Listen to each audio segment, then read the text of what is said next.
শ্যামনগর গারুলিয়া মিউনিসিপ্যালিটির অন্তর্গত ৬ নম্বর ওয়ার্ডে পার্থ ভৌমিক তৃণমূল প্রার্থীর হয়ে প্রচার করলেন। ৬ নম্বর ওয়ার্ডে কাউন্সিলর তাছাড়াও তৃণমূল কর্মীরা উপস্থিত ছিলেন।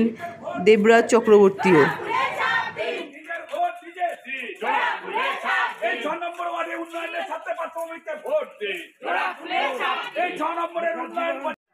আমাদের এখানে আমি যতদূর খবর পেয়েছি, আমাদের এখানে বক্তব্য রাখার জন্য আসছেন আমাদের অতি প্রিয়, যা আমার কাছে খবর আছে, অতি প্রিয় এবং ব্যারাকপুর দমদম সাংগঠনিক জেলার